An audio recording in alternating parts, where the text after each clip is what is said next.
So now that we are done with the buy side, let's come to the sell side. Okay.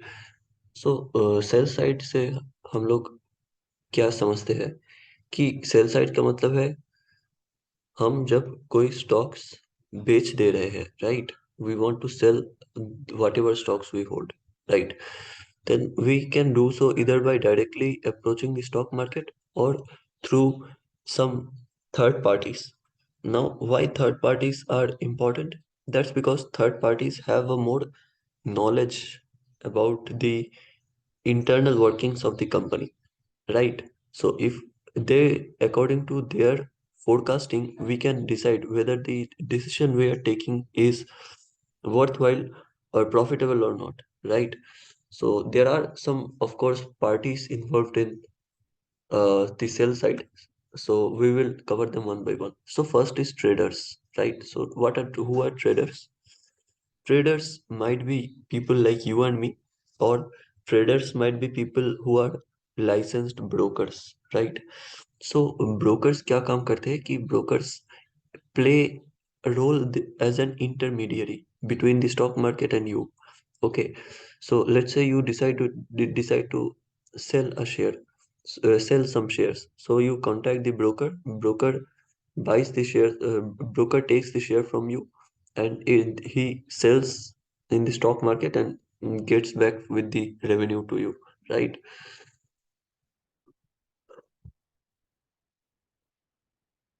So this is basically a broker.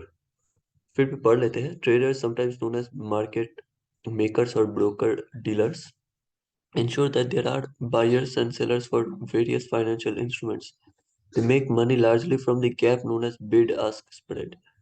For example, वो आपका share लेगा और market में फेंकेगा, बोलेगा हम मेरे पास इस कंपनी का इतना शेयर है, तो आप कितना, सेलर्स को बिड करेगा कि आप कितना देने के लिए तैयार हो. Okay, so the highest bidder will take the shares. तो those on the buying side don't pay analyst directly. अच्छा हाँ, एक और बात कि एनालिस्ट जो होते हैं ना, they are very significant part of this capital market, but they are not directly paid by any party. वो कैसे कमाते हैं, वो that we are going to study in a short time.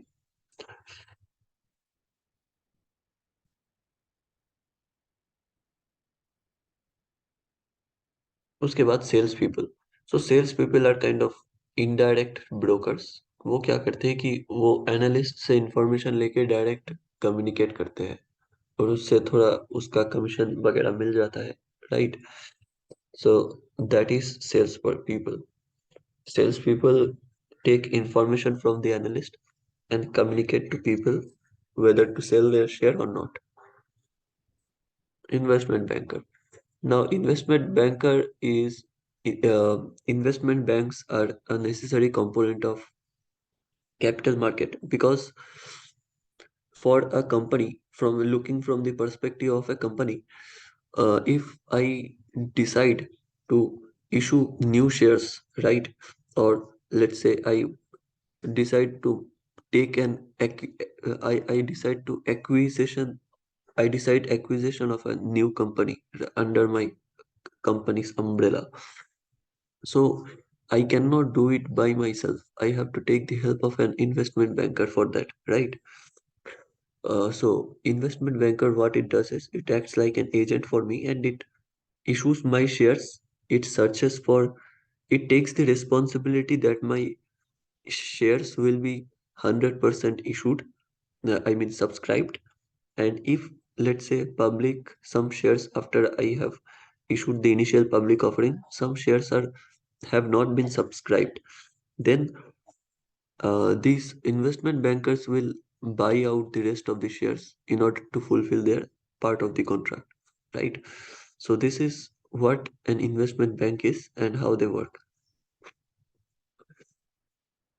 And they might, how investment banks earn revenue, they might take a certain percentage of the revenues that are generated from, you know, the initial public offering process, or the issue process, or the merger process. For example, uh, rise if I rise 10 crore money, they might take 1%, right?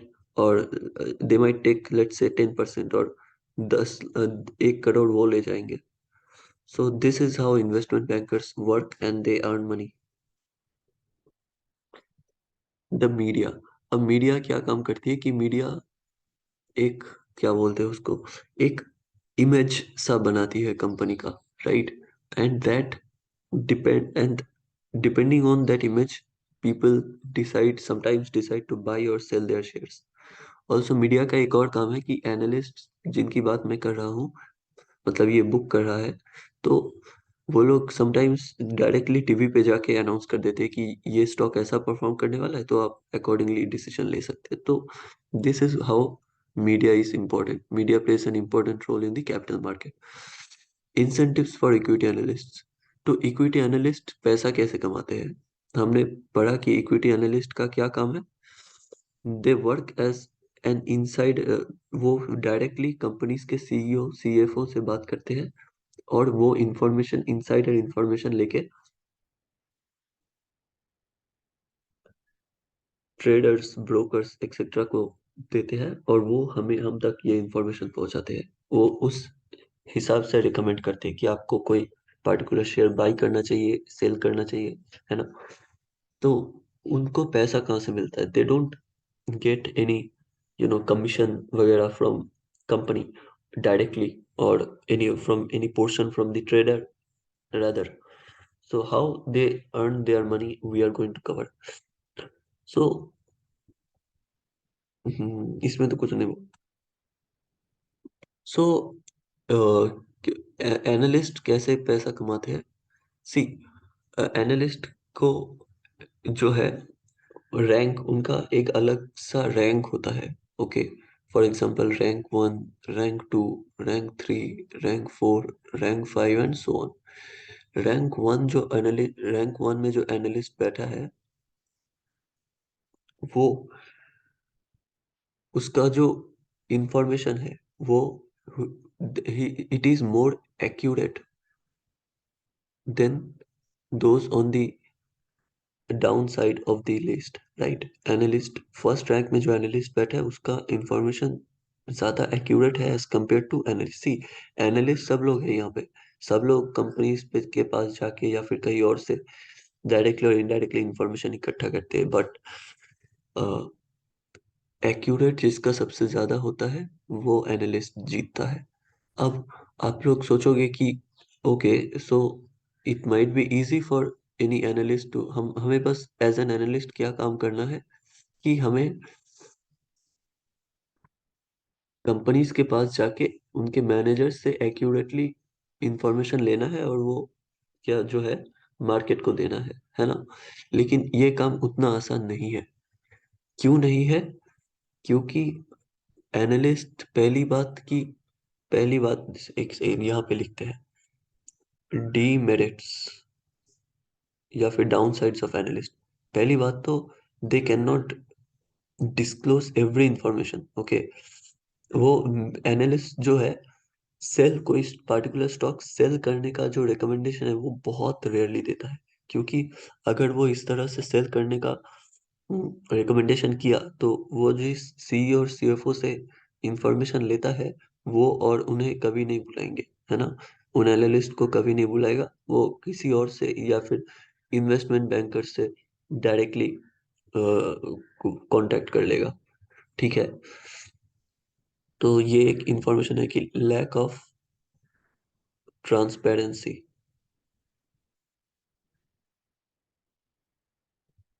अब दूसरा demerit analyst होने का ये है कि analyst खुद भी नहीं, मतलब इनमें सब many cases analyst himself doesn't know what is actually happening in the industry, right? क्योंकि कंपनीज, जरूरी नहीं है कि वो मतलब हर टाइम एक्यूरेट इंफॉर्मेशन देगा एनालिस्ट को, है ना?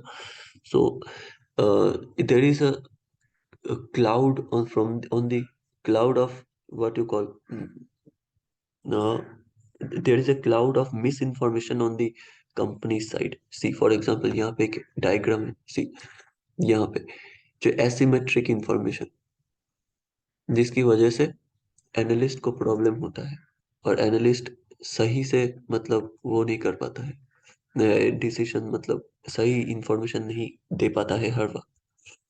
ठीक है। So asymmetric information, this is another drawback.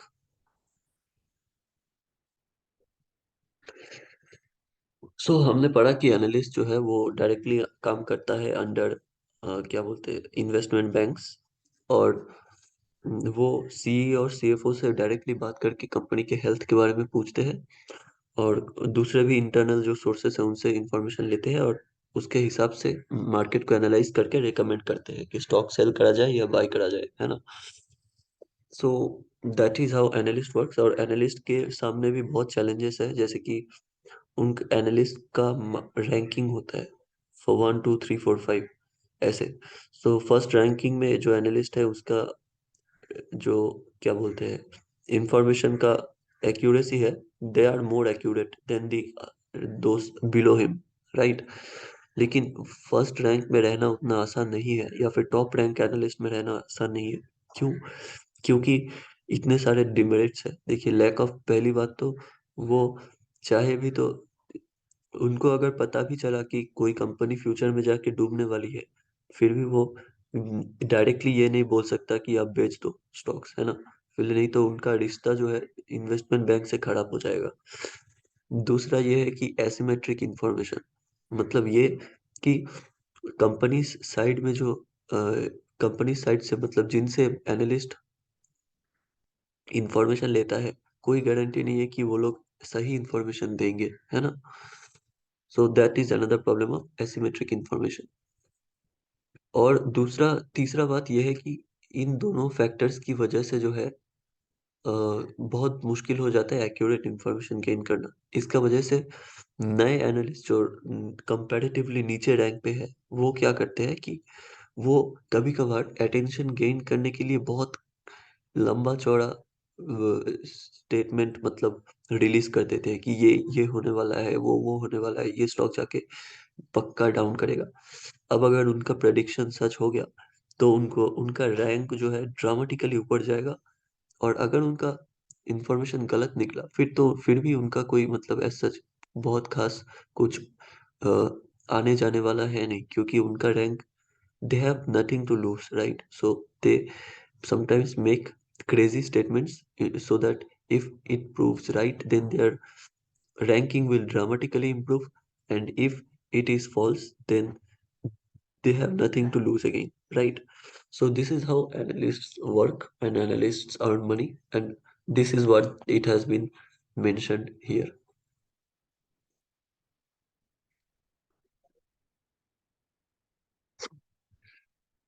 Okay, so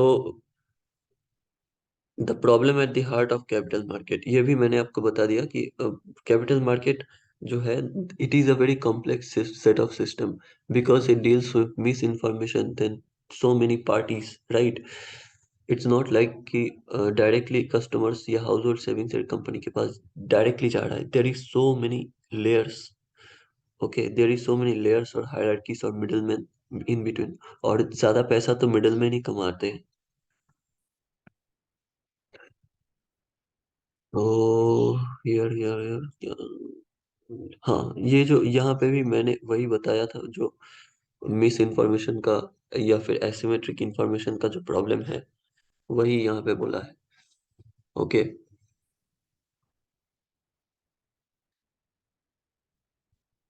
यहाँ पे एक एग्जांपल दिया है, ये वाला कवर करते हैं। For example, let's say that the CEO of a company is contemplating a large acquisition.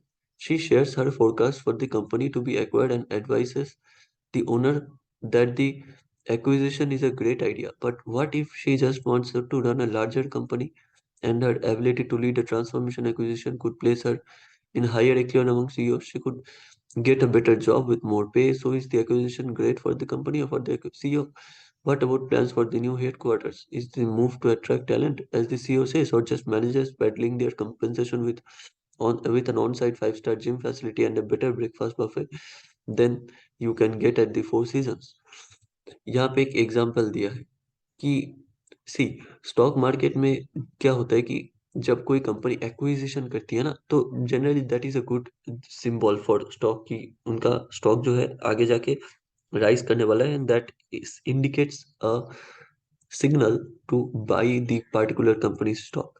लेकिन व्हाट इफ कंपनी जो सीईओ है वो मर्जर एक्विजिशन सिर्फ इसलिए कर रही है क्योंकि वो एक बड़ा कंपनी मैनेज करना चाहती है, so that her CEO status goes up, right?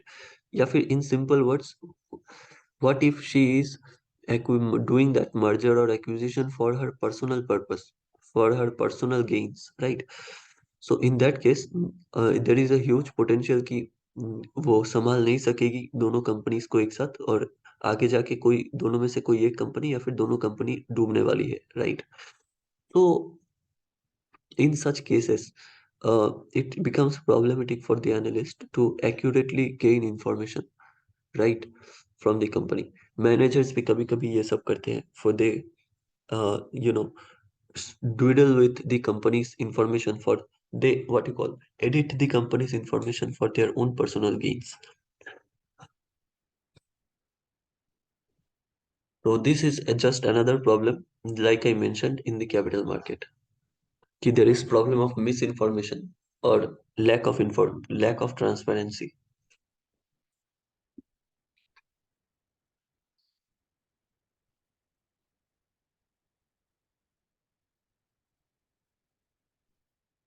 यहाँ पे भी बाकी जगह में बाकी भी यहाँ पे पूरे एरिया में यही सेम एग्जांपल दिया है कि यहाँ पे जैसे मर्जर और एक्विजिशन, तो दूसरा हो सकता है कि बाई बैक ना, बाई बैक मतलब अपना जो अपने कंपनी का जो शेयर है उसको वापस खरीद लेना शेयर होल्डर से।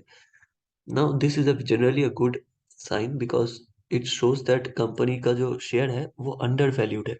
ओके, दैट मीन्स आगे जाके उसका वैल्यू जो है बढ़ने वाला है, इसलिए कंपनी खरीद रही है। लेकिन उसका भी रीजन अलग अलग हो सकता है, राइट? जैसे कि यहाँ पे दिया है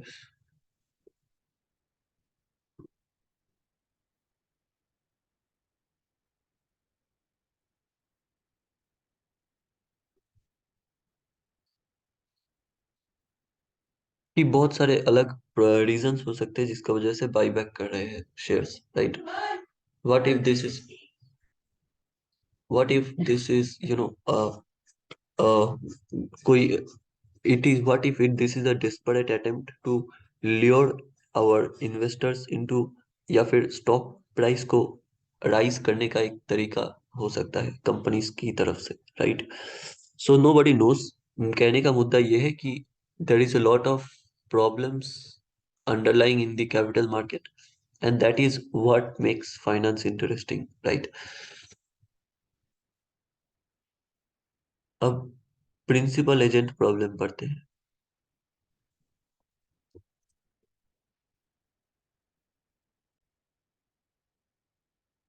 तो प्रिंसिपल एजेंट प्रॉब्लम का मतलब ये होता है कि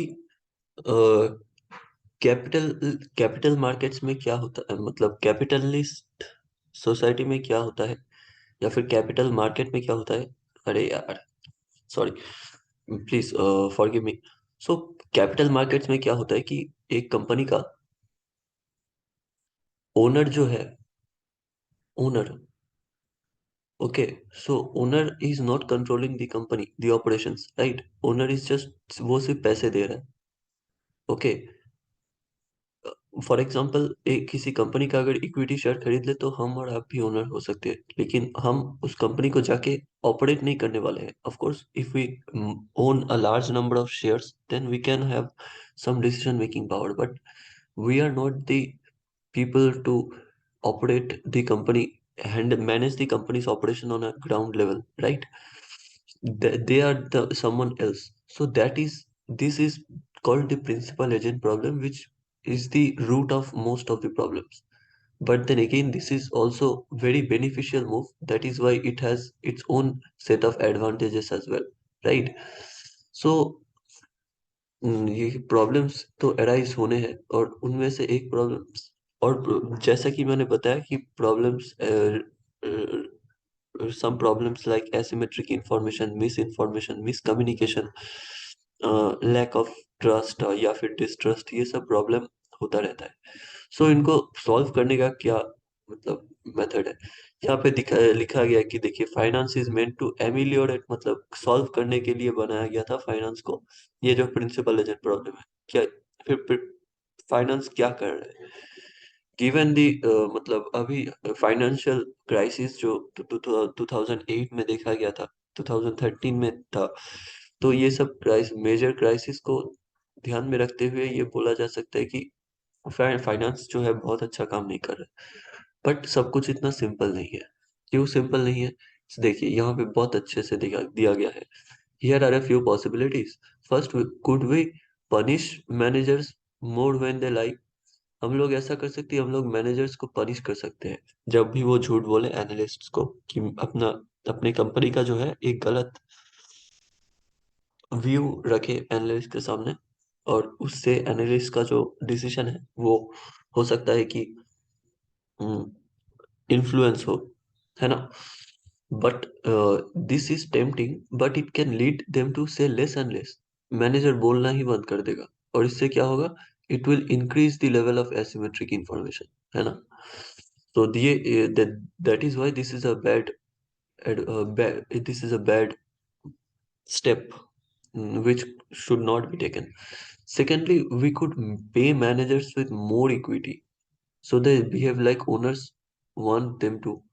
Equity compensation has become much common in last several decades, but उससे क्या होता है? देखिए, दूसरा मेथड हो सकता है कि मैनेजर्स का जो इक्विटी है, they should be awarded more equity of the company.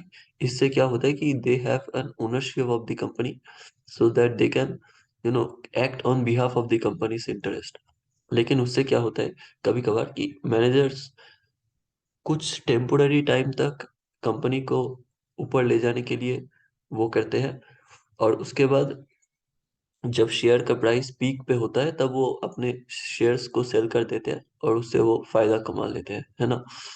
So this is just another example to demonstrate that अगर करप्शन करना है तो बहुत सारे तरीके हैं भैया। आपको हम्म, मतलब सारे प्रॉब्लम्स एक साथ सॉल्व नहीं किए जा सकते, है ना?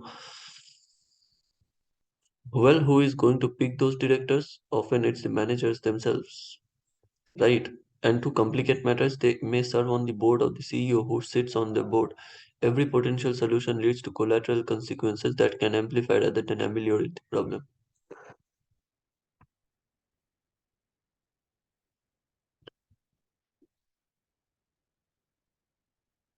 और दूसरा एक लास्ट सॉल्यूशन क्या दिया है कि प्राइवेट इक्विटी इशू करते हैं, है ना? प्राइवेट इक्विटी इशू करते हैं, जैसे कि हेज फंड हो गया या फिर एंजल इन्वेस्टर्स हो गया।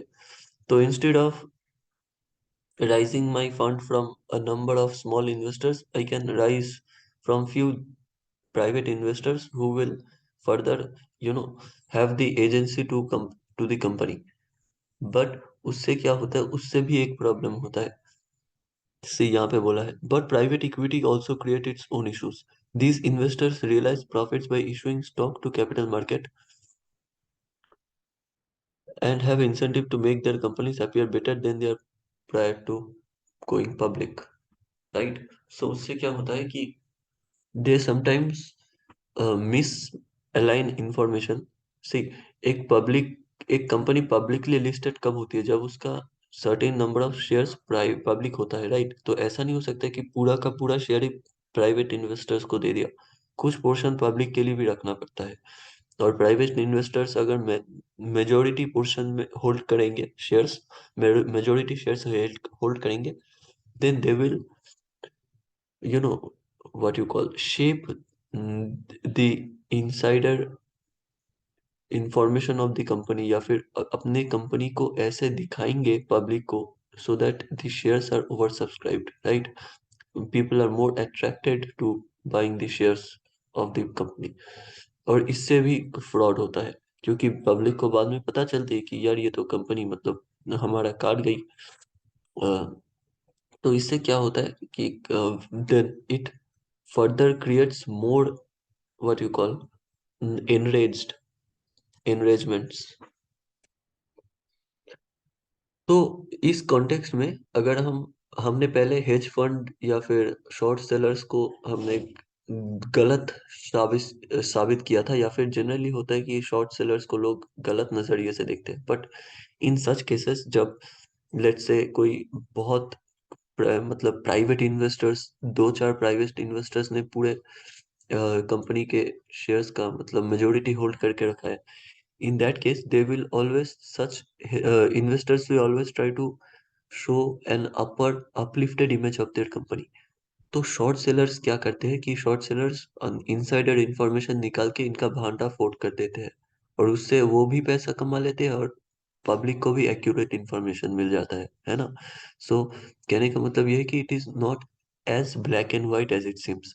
ब्लैक साइड में भी कुछ व्हाइट साइड्स है, व्हाइट साइड में भी कुछ ब्लैक साइड्स है।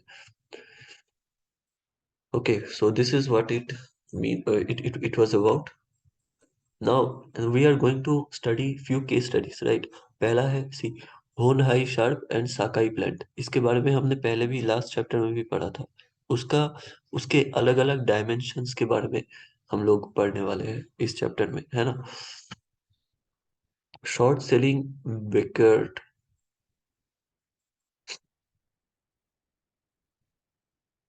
उसके बाद ये the leveraged by out of tops friendly markets. Okay, so these are the three case studies we are going to study. ये एक केस स्टडी है होन हाई शार्प और सकाई प्लांट का। ये एक एग्जाम्पल है किस चीज का, प्रिंसिपल एजेंट प्रॉब्लम का। ठीक है, तो इसमें तीन पार्टीज इन्वॉल्व है। फर्स्ट है होन हाई कंपनी, ओके।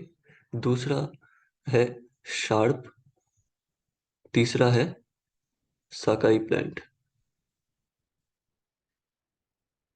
तो होन हाई क्या करती है, होन हाई इज व्हाट होन high does is it buys the glasses from Sharp company and arranges and you know just sticks those glasses into the devices.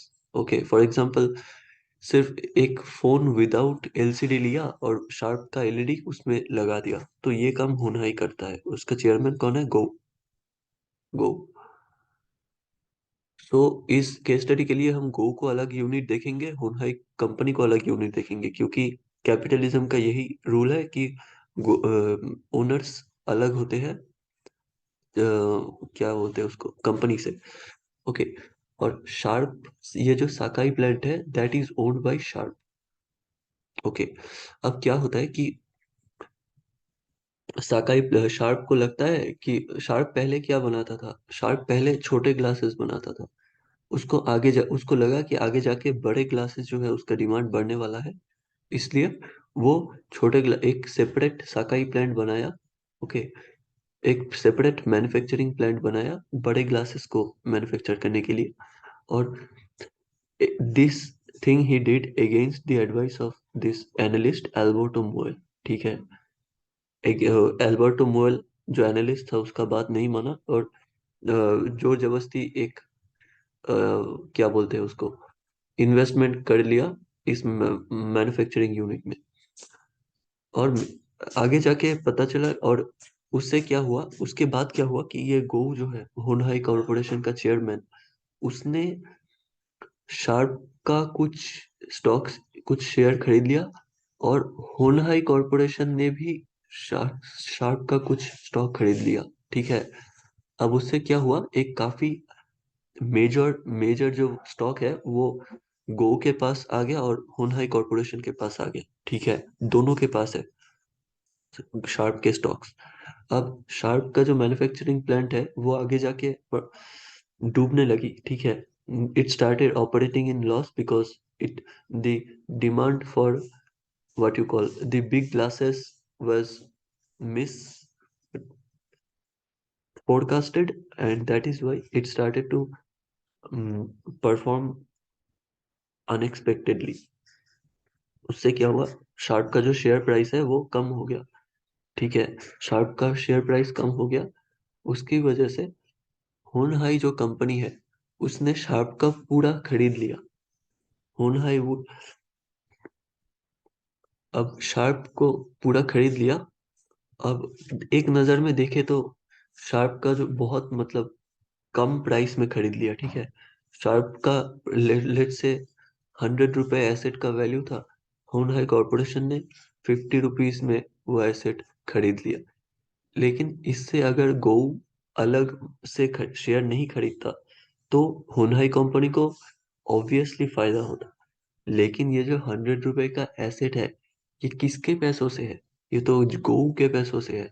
और इन सिंपल टर्म्स गो जो है अपना अपने अपना जो पैसा है वो इंश्योर कर रही है डूबने से, बाई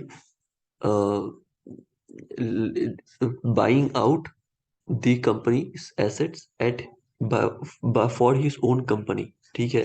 वो अपने ही कंपनी से शार्प कंपनी को का जो एसेट है वो खरीद रही है। उससे क्या हुआ, लेट्स से गो का अपना पर्सनली 50 रुपए स्टेक है यहाँ पे। और अगर शार्प आगे जाके डूब गई, ठीक है, तो उसका पूरा 50 रुपीज बर्बाद हो जाएगा। तो वो क्या करता है कि कंपनी होनहाई कॉर्पोरेशन के पैसों से वो 50 रुपए में मतलब कम दाम में खरीद लेता है शार्प का जो वो है बिजनेस है, वो कम दाम में खरीद लेता है। And he might have a plan in the future, that is why he have purchased it. तो वो अपना 50 रुपए बचाने के लिए कंपनी का जो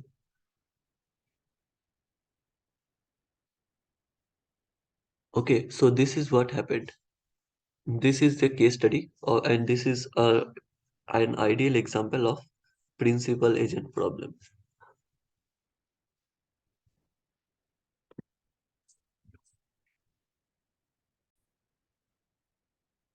तो ये एक केस स्टडी है।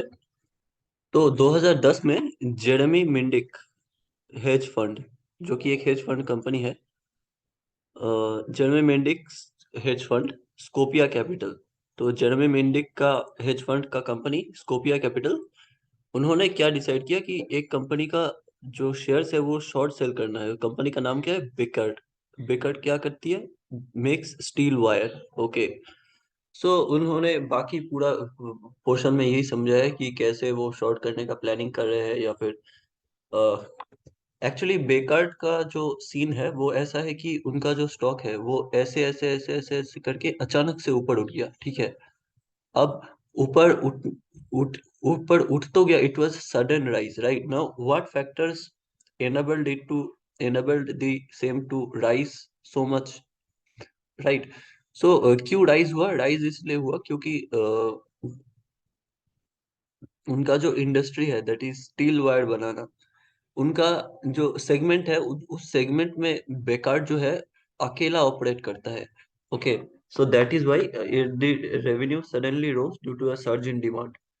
But these short sellers uh, realize that there are many, firms or companies that are trying to enter the particular market or industry, right?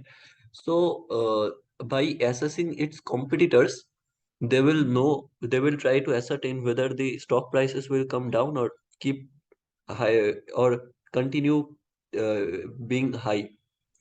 So यहाँ पे बोलता है कि चाइनीज कोई कॉम्पिटिटर है, तो उनसे क्या सवाल पूछना है जिससे हम डिटरमाइन कर सके कि बेकर का जो हाई मार्जिन है वो कंटिन्यू रहेगा या नहीं। तो पहला सवाल तो है कि what were their expectation for the new wire plant. Okay, and what were the expected margin. ये दो सवाल पूछने से ही पता चल जाएगा कि उनका प्लान कितना सॉलिड है, और उस बेसिस में वो शॉर्ट कर सकते हैं।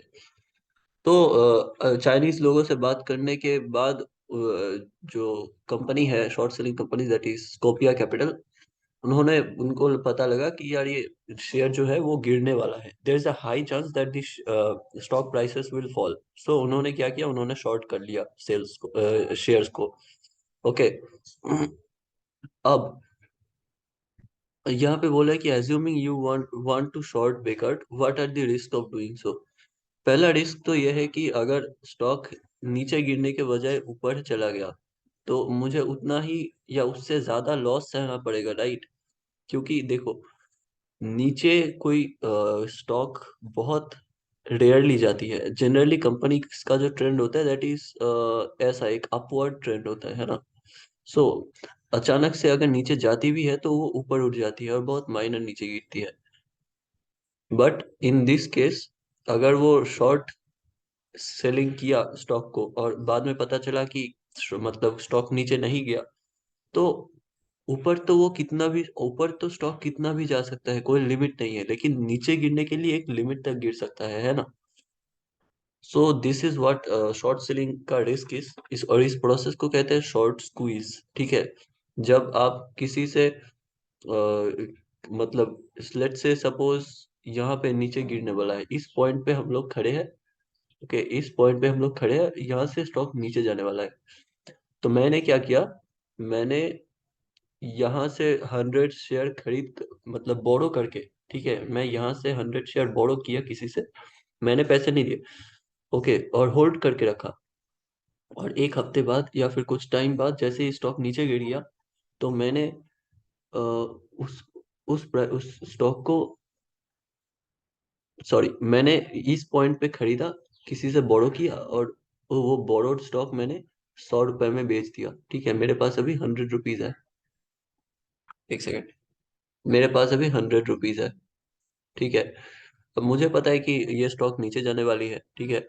तो एक हफ्ते बाद या जितना भी बाद में स्टॉक नीचे गिरा, तो मैं उस स्टॉक को वापस खरीद लिया 20 रुपए से। ठीक है। मेरे पास 100 रुपए थे, वहां से मैंने 20 रुपए स्पेंड किए, मेरे पास 80 रुपए बचे। याद रखना, मैंने शुरुआत कुछ मतलब जीरो मनी से किया था। तो 20 रुपए का स्टॉक मैंने जिनसे बोरो किया था उन्हें वापस दे दिया, और मेरा 80 रुपए मतलब मुनाफा हो गया, है ना। तो that is what it is called short selling.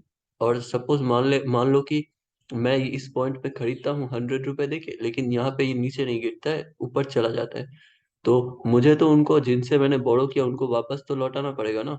तो एक मैं वेट करूंगा कि कब नीचे गिरेगा, लेकिन अगर मैं देखता हूँ कि नीचे नहीं गिरते, ऊपर ही कंटिन्यूअसली जाया जा रहा है, तो मैं अपना कभी कभार लॉस मिनिमाइज करने के लिए इसी पॉइंट पे बेच दूंगा, तब मेरा घाटा हो जाएगा, है ना। So this is called short squeeze.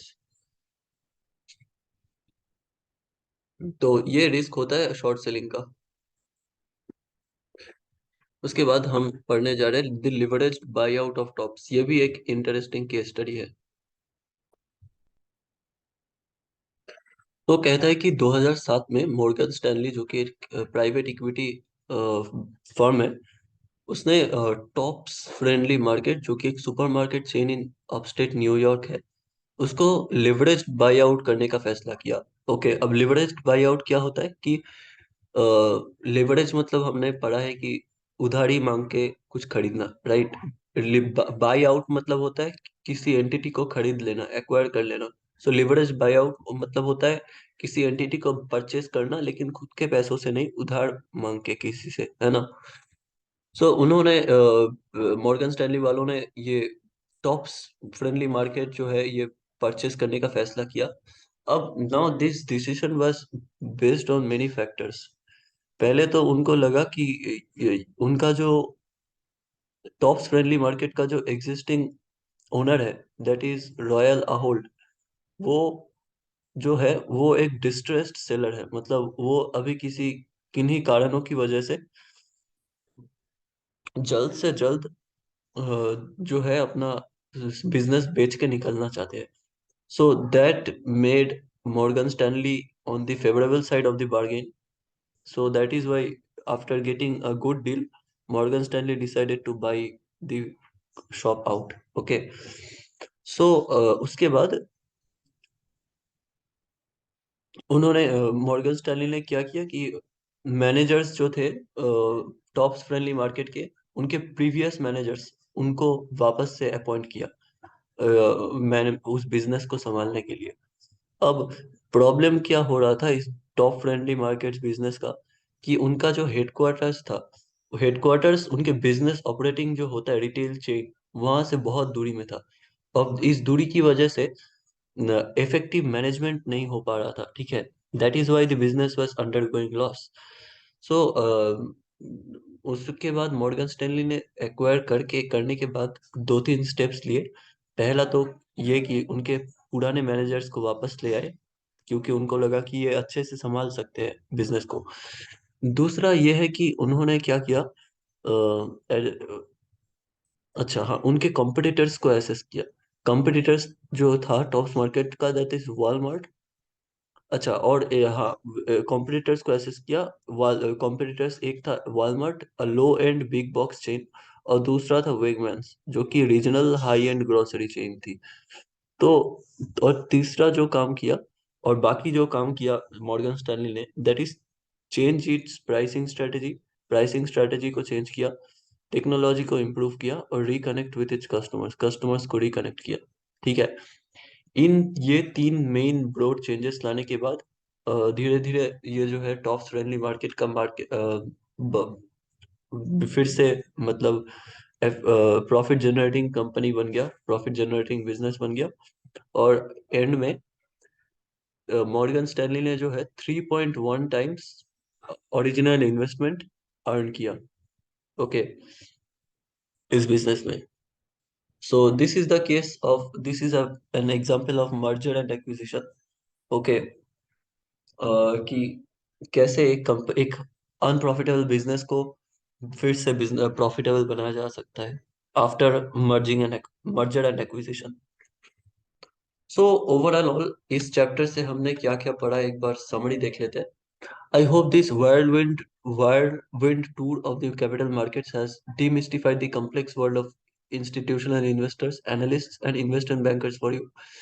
Many people see the world of finance that sits between savers and companies as a group of leeches subtracting value from real economy. But capital markets are trying to solve, albeit imperfectly, the deep problems of capitalism, the principal agent problem that arises when owners are no longer managers, and asymmetric information makes monitoring and communication difficult. As a result, it becomes clear that finance isn't really about money and cash. Ultimately, it's all about information and incentives. Right.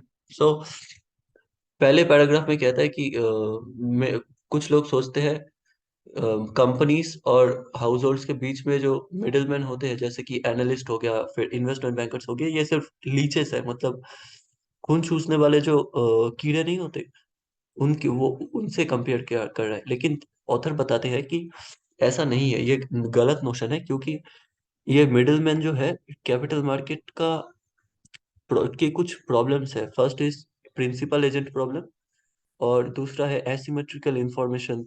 Okay, ये सब solve करने के लिए effectively ये लोग काम कर रहे हैं, middleman. With asymmetric information and principal agent problem at the forefront of your mind, you can make more sense of Netflix share sharp stock price drop because of a small subscriber shortfall. Any unexpected departure from expectation can prove very costly because that departure can magnify investors' concern about managers. And you can see that battle between Nelson Peltz and PepsiCo's management is an effort by an activist shareholder to make sure that management is pursuing what's the best interest of shareholders. However, Peltz has his own agenda that may not align perfectly with his other shareholders, creating yet another incentive problem. हमने याद है chapter के शुरू में पढ़ा था कि Netflix इतना significant amount of subscriber add करने के बाद भी उनका जो है स्टॉक प्राइस डाउन हो गया। Okay, so now that we can now assume that must be arising from the principal agent problem, right. Similarly एक और केस पढ़ा था हमने कि नेल्सन पेल्स और पेप्सी को, सो वो भी हुआ होगा as a conflict of interest between principal and agent.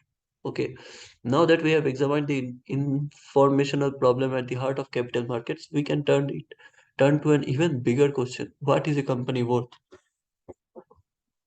We will next address how firms create value, how they are valued, and how they should make investment decision based on cost of capital.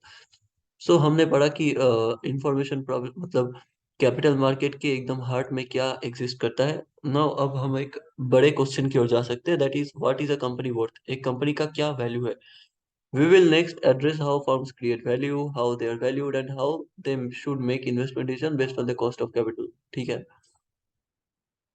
तो next chapter में हम लोग पढ़ेंगे कि एक company का worth, मतलब कौन कौन से फैक्टर्स एक कंपनी का वर्थ डिटरमाइन करता है। So with this, we come to the end of this chapter.